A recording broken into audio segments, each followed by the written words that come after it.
Let me describe something that happens to a lot of guys.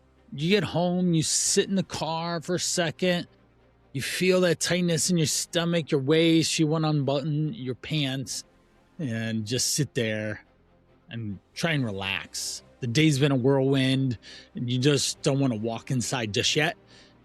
Your brain is firing, trying to already start problem solving, troubleshooting the next part of your day, but you start thinking about food. What's the easiest way, the fastest way that I can get some food in my mouth to start to feel better? You have associated food with pleasure and coping and managing this. The day is hard, your head is just full of all the activities that just happened in the last 8 hours, and food ends up being that fastest reset button. But you already ate, say after dinner, and you're sitting there and your stomach's not empty, but you're still thinking, what else is there? What else can I grab? What would hit the spot? If you're trying to lose weight, like 20 pounds, even 10, 30, 50 pounds, so your doctor might be on you about your blood panels, A1C, triglycerides, cholesterol, things like that. It's food noise. That's one of the main reasons why guys get stuck now, especially in their 40s, because they have so much going on in their life. Now, I'm going to break down what food noise is, 6 most common ways it shows up, and what real hunger actually feels like, because we think we're hungry, but we definitely don't know what hunger is, and how you can manage it better tonight. Welcome back to Driven for Health. I'm Coach Brian Pirana, and I've been working with people for the last 23 years. I have a lot of food noise conversations day in and day out to help people manage how they put food in mouth, what their relationship to food is. Episode 57 is exactly that, food noise. If you think about food all day, then this episode is definitely going to be you. It is all going to give you a lot more context and help you better understand the hows, the whys, what you're doing. Once you understand it in a different light, then it helps manage it so much better. You're able to actually be successful with a better relationship with food, not just putting more food in your mouth. There's patterns that happen. I just want to throw out a shout out if you are looking for more help, you have your blood panels are higher than you want them to be. Maybe you just got back from a recent checkup being the first of the year and you have this new motivation to get your health in order. Your A1C, cholesterol, blood pressure. I have an Improve Your Blood Panel scorecard that has a 3-day simple to follow easy meal plan that you can have. It'll be in the show notes and it'll break down what your blood markers are in simple, plain language so you understand it. And then also what to do about it. And that's where the 3-day reset comes in. All right, back to what food noise actually is. If you are just sitting thinking about food all day long, regardless of how much food you have put in your mouth or calories, that is food noise. It's just this constant undertone in your head. There's a mental back and forth going on. Should I have this? Should I not? I want this. I don't want this. It's calling my name from the break room, or I need to stay away from the break room. That's what it is. It can really feel like food is just sitting in front of you in your brain all day long. Now, food noise shows up a number of different ways. Think of these questions. What am I eating later? I'll just have a little something. I've been good. I can have this now. I'll clean it up tomorrow. I'll start Monday. Right? Those are phrases that people will say to justify the challenges that they are experiencing. And here's what you want to understand. Food noise is more than just annoying, and it's more than just stealing your attention. It makes you less present in your current situation where you're at, whether you're at work, trying to be productive and actually get something done, but you keep thinking about food or putting something in your mouth when you're at home and you should be spending time with your kids, but you're staring in the pantry instead for the sixth time. When you're out and about, maybe a date night, and it is around food, but you just end up spending more time eating food rather than enjoying the experience with her. It drives the behaviors that ultimately can mess up your health from an expanding waistline. Guys, if you have a waistline inch of 40 or more, you're in some pretty serious health issues. That's not a good place to be. If you are overweight by 20 pounds, if you have family history of chronic health diseases, if your doctor's been on you, these are things that are causing you. Other behaviors that start to show up are just extra snacking, grabbing a seconds on something, or maybe even thirds, having bigger portions, especially in the nighttime. A lot of people that I've worked with end up over consuming at nighttime, and that becomes a huge challenge for them. When alcohol gets paired with food, and it's not necessarily just the alcohol, but it's the lack of concern around the alcohol, around what you are eating, and everything sounds good, that becomes a big, big, big problem for a lot of people. It's the guilt by association. So you have that 200 to 300 calorie alcohol, but then you eat the 1,000 calorie meal because it sounded good. You end up not getting a lot of sleep because of food or hunger or just GERD, acid reflux. If you lay down at night after you eat and you lay down and you have the fire breathing dragon showing up, that's acid reflux. That is a food issue that you need to solve and can solve, not with Tums or Pepto Bismol, but with actual real nutritional approach. Okay.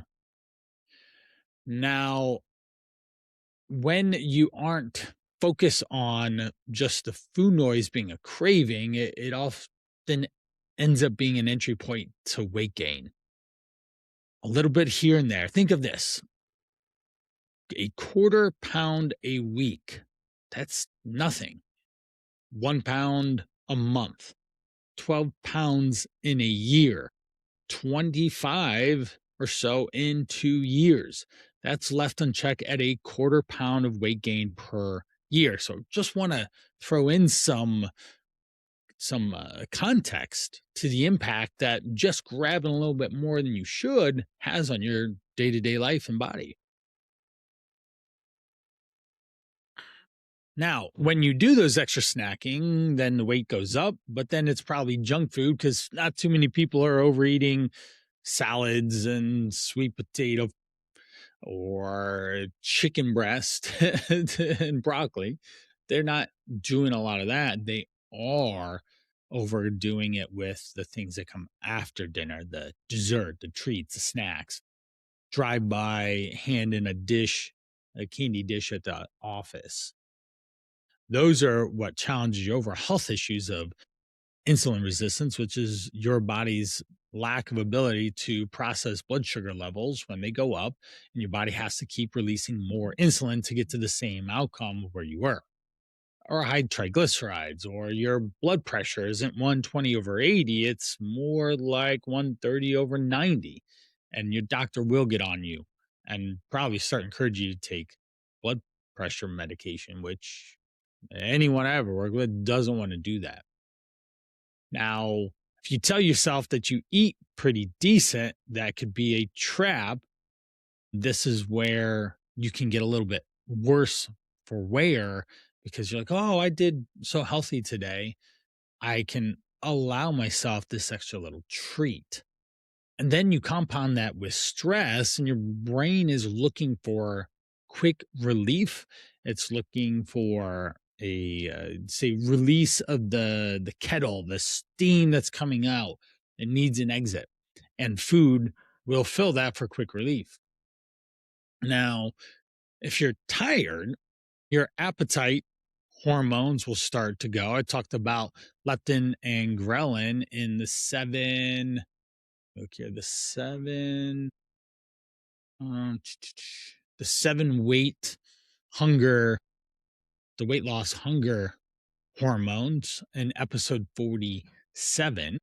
So that was a couple ago. This is 57. So 10 episodes ago, I talked about leptin and ghrelin. So you can go back to that one and you'll be able to understand ghrelin when it grumbles and it's like the gremlin and it says that you need more food. Whereas leptin is you are full. You don't need food in a sense. And that's a good hormone that we want to promote more.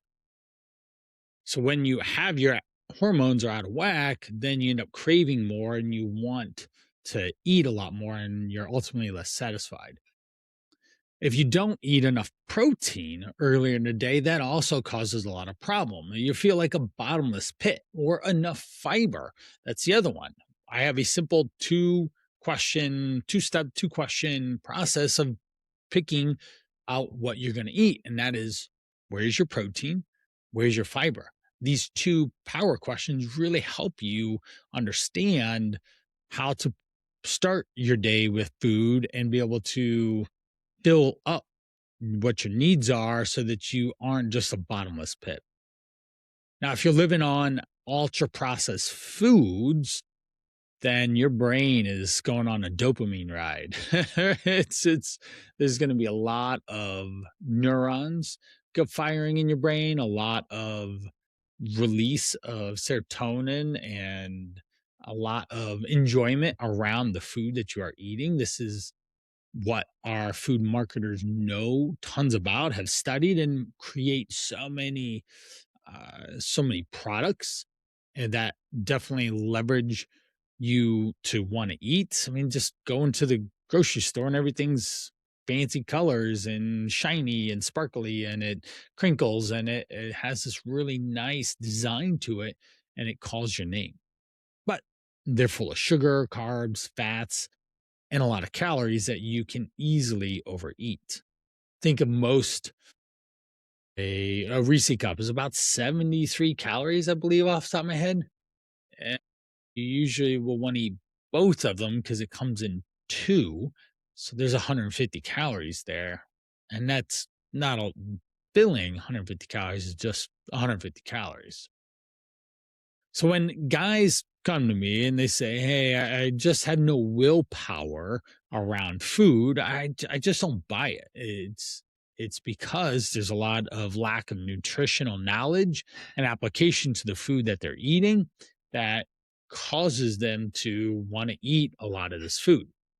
Now, most of the time, if you have a system that works for you, you can really cut out a lot of distraction around the food noise and quiet it. But if you don't and you're just winging it and you really have no idea what you're eating any given time of the day, that's when it's going to work against you. Let's jump in with a story about Tim. I think you'll relate to Tim. He's relatable. He's 44. He works very hard. He's pushing in the career. He's successful there. He actually does a higher level management position and he has a team of over 60 people that he manages. And he spends a lot of time at his desk and on phone calls, managing all those people and the process and the things.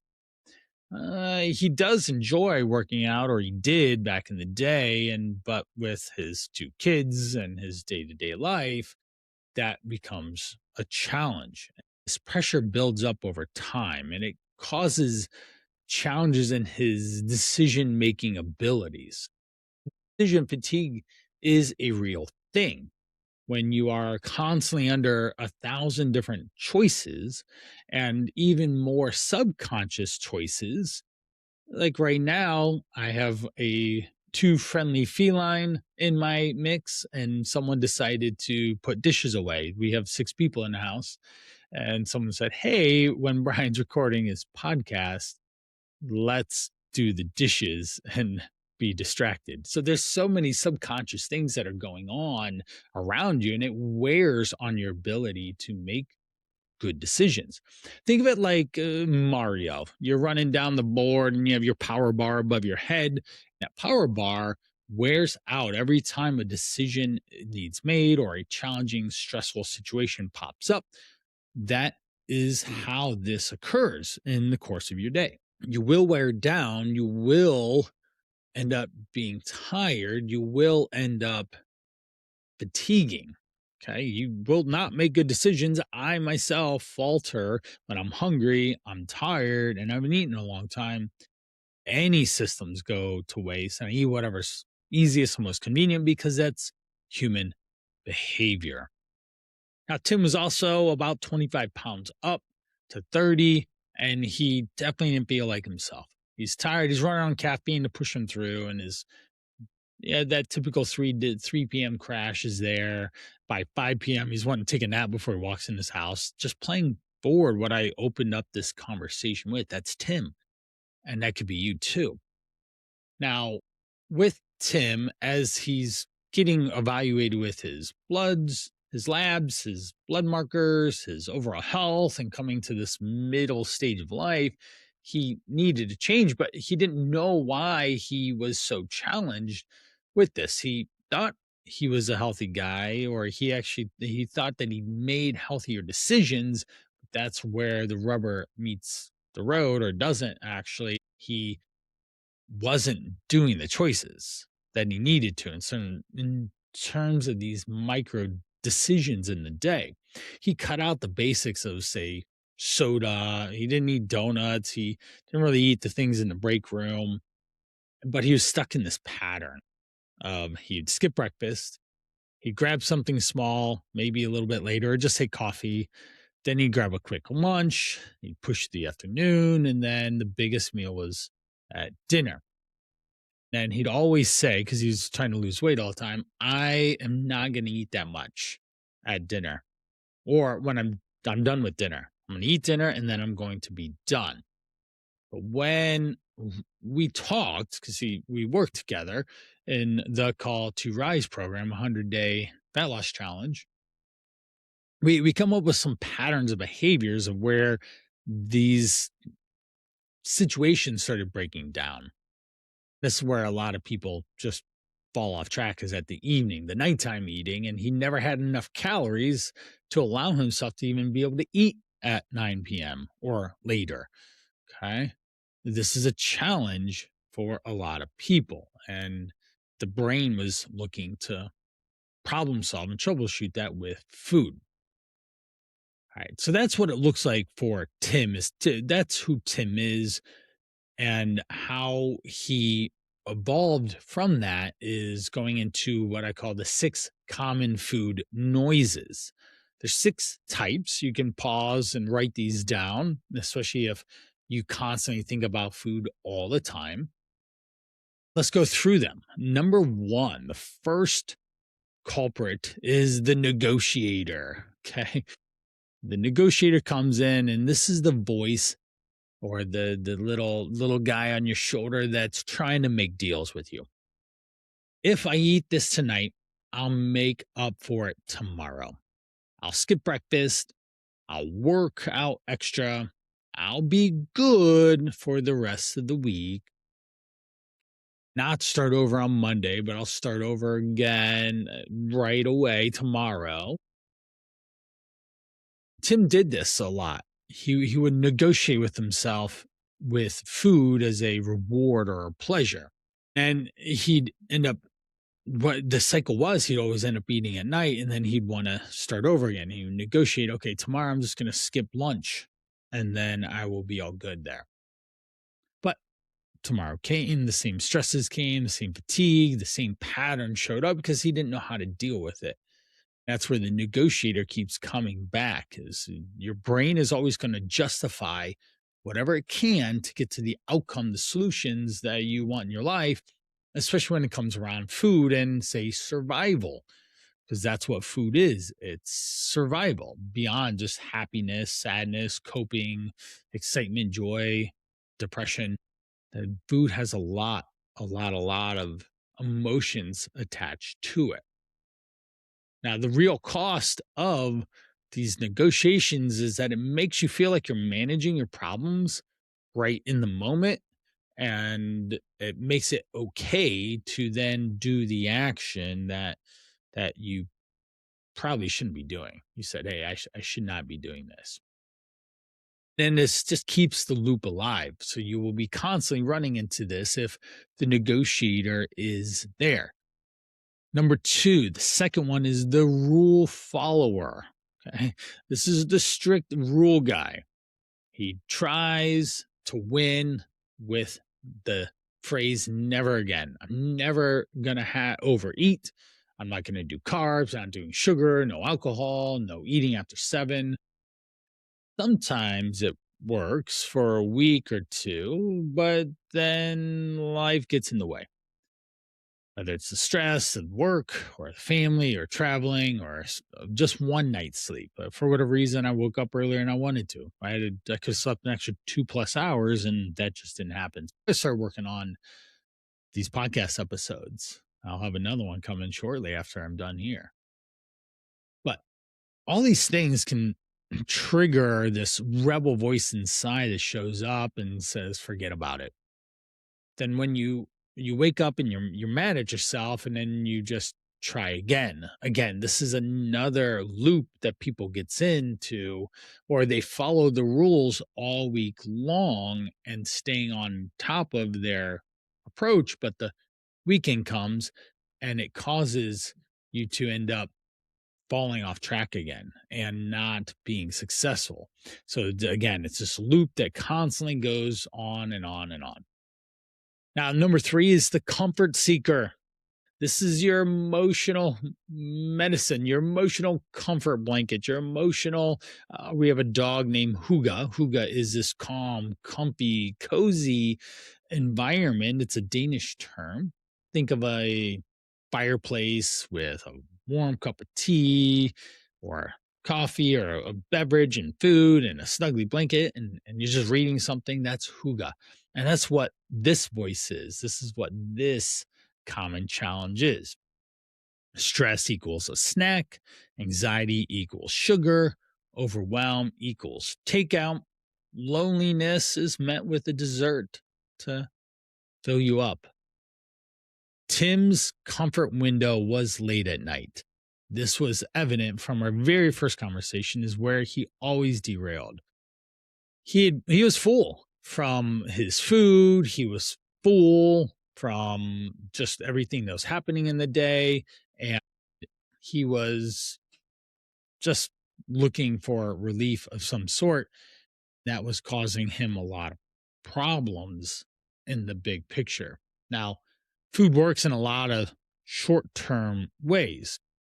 So sleep can improve when you put carbs and sugars in, but it also can wreck your sleep later in the day if you're not careful. We have your morning appetite can go up if your sleep is down and you want more food and you want to get energy that way, or you end up hitting caffeine with some sugar in it. Your energy drops throughout the day because your blood sugar levels are going up and down. Your cravings keep getting louder and they speak to you. They call your name. They say, "Hi, Levi, I'm want you need to eat something because your belly's grumbling, but you have just got done with a giant mound of food and you need to not eat more. You can just be fine. Just wait 20 minutes and you'll be okay." Then the workout skip. Okay. This is the comfort. This is that voice that you feel like you have no control and you just fail every single time because you are seeking out that comfort and your nervous system is actually behind the wheel. Number four is the scarcity brain, the voice that screams urgency. I need it now. I had this challenging situation. This thing showed up. This is my only chance. I'm going to start on Monday, so I might as well be the last supper. So many people, when they sign up for my programs, they do the last supper. I'm just going to eat everything that I'm not allowed to eat. And never once is that my approach with anyone I've ever worked with. We don't want that type of an outlet or an outcome because it doesn't work. It doesn't solve the challenges that we need for you to be successful. Okay. So going to scarcity, there's a lack. Now, if you think about this in your life, it's unlikely that you have ever been without food, that you've ever been without your needs being met. In our in our world, there is built around convenience. I bring this up on different podcasts, but you can drive within 5 minutes of your house and probably get a number of different convenience stores that you could buy 100,000 calories. There's no scarcity around food, but it's old behavior patterns that are showing up, or even maybe something from your childhood that's showing up and challenging you. Now, when we are have these scarcity and we have to eat this stuff now, that's where we can really do a number on our body and our health. We consume lots of calories.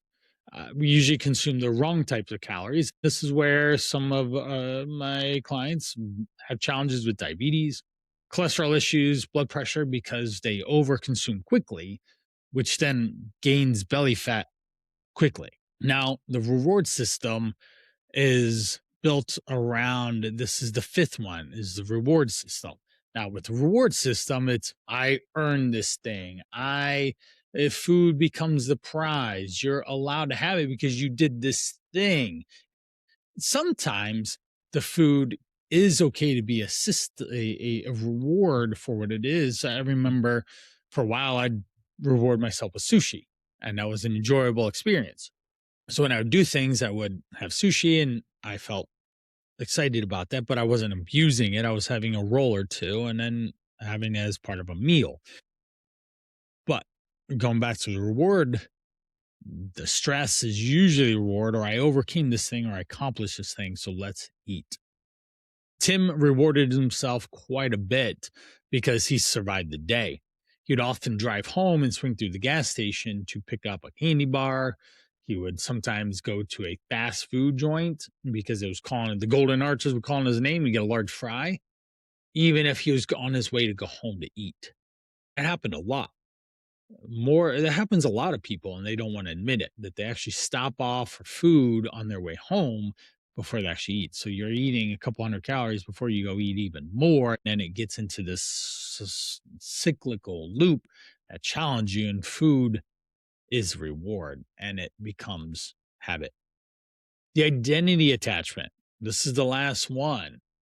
This is the one. I'm a sweets guy. I'm a nighttime snacker. I'm a Snickers guy. I like Reese's. I am a Coca-Cola drinker. We create these identities, and brands have done an amazing job with marketing and creating this identity and attachment around food. It's something that you can get stuck in as too. Or even think of this, grandpa was always a meat and potatoes.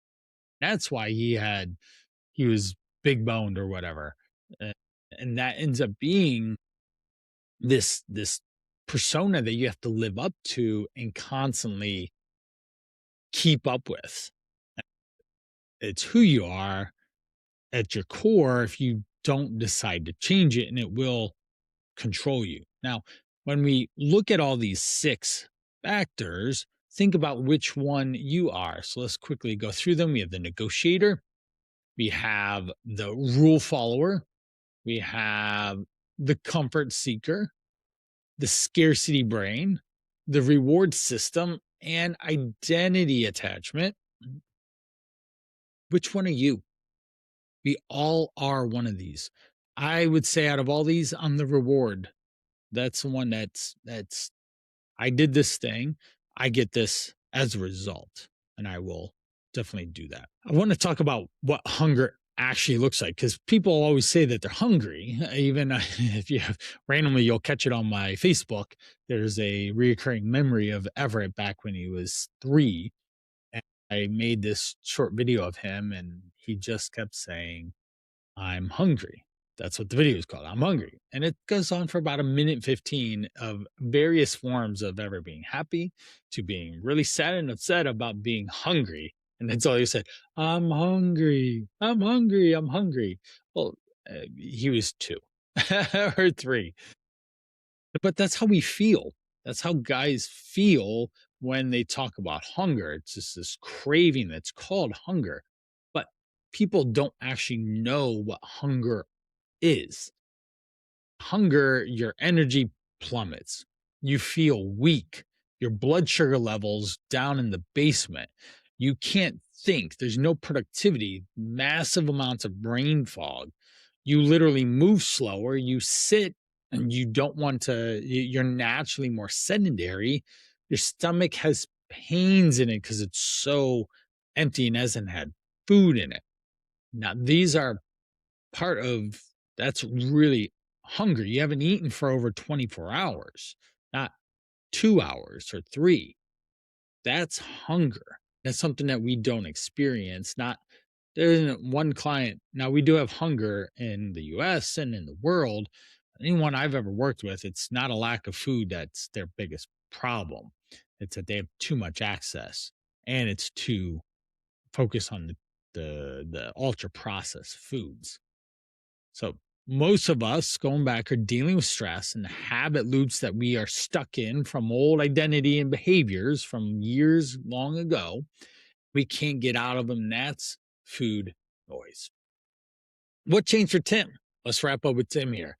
One night after dinner, he was stood up and he was autopilot going to the the pantry. All right. We tried a number of different things. We actually literally put tape up. Like I've once had this guy who put caution tape across his doorway to the kitchen because it was a pattern interrupt. That's what we did. We found a variety of different pattern interrupts, from placing a chair in front of his doorway to the kitchen, putting the food that he absolutely loves in that cupboard above his refrigerator. So it was out of sight, out of mind, and hard to reach. There's little tricks, and obviously we stopped buying it, so it wasn't readily available. We deleted the DoorDash app on his phone, and anytime that he would have to want to use it, he would have to manually log in on the browser itself. All these things wear out the desire for you to have that instant gratification. That's the point. Is how do we throw things into the mix to get you out of old behavior patterns and into new ones that will help you create a high level of success? Pattern interrupts. Comment below in the podcast that if you are identified with one of those six, I'd love to hear it and have an ongoing conversation, or just email me, brian@brianprana.com. Moving on from food noise, hopefully this was helpful and it gave you some identity around why you are always hungry and what to do about it. Fast five, let's shift into my fast five questions. Number one is the simplest way to tell you're hungry versus food noise. Ask yourself, would you eat things like eggs, chicken, a yogurt, real food? If so, then you actually are hungry. If not, then you're not. My kids do this all the time. I'm hungry. Well, there's some fruit, or there's a cucumber. And I don't want that. Well, you're not hungry then. You just want something to eat. And it's not food time. Two, food noise gets louder when you're tired. Yes, absolutely. Food, sleep are synonymous together. Cravings go up like crazy the longer you are up and the more tired you are, because your resilience, your willpower, your motivation, your ability to push through those cravings or that donut sitting in front of you is not there. Number three, protein earlier reduces the nighttime battles around food. This is so true. Studies have shown that if you have a strong start to your day with protein, you will be more satiated throughout the day. Going back to my two-step question, where's the protein, where's the fiber? Those are the things that allow you to be able to fill up with less calories. Number four, most late night eating is decompression. This is true. If you don't have a good nighttime routine, you will put food in your mouth. Netflix and chill. It's a slogan, it's a banner, it's people's way of living, especially as the night gets dark, the day gets dark. That's what happens. People put tasty food in their mouth then. We have to find a different pattern of behavior to avoid that. Last of the fast five, what to do when it hits tonight. Tonight, guys, literally tonight, is I want you to pause for 60 seconds. Literally, wait a whole minute and just sit with it. Sit with it like a tantruming 2-year-old that you are just putting time out, and it's just crying and it's whining and it just wants food. It just needs food. After those 60 seconds, you just let it do the biggest tantrum that you can. Then ask yourself, are you actually hungry, or are you trying to change the way you feel? That's how you can start to identify if it is food noise and start coming up with a winning strategy around it. In closing, if you are running around with food noise and it's ruining your day, your life, then we don't need to focus on, say, food shame or guilt or blame or any of those things. We need to find better systems, processes, and ways to go about managing it. I hope that the 6 identity names for food noise help you understand how it best fits and works in your everyday. If you are wanting to lose weight, you have blood panels that are not working in your favor, and you need some help with that, then grab my Improve Your Blood Panel scorecard inside the show notes. It's a simple, easy to understand, plain language. It breaks down what those blood markers are, how to understand them in easiest terms, A1C, cholesterol, blood pressure, and a couple others, and how it affects your life. And then there's an active 3-day reset on a simple nutrition and meal plan approach that helps you do this. And you'll get some emails as well that have recipes and simple day-to-day actions for you to implement in your day-to-day. Well, thank you so much. Coach Brian signing out for Driven for Health. Talk to you in the next episode.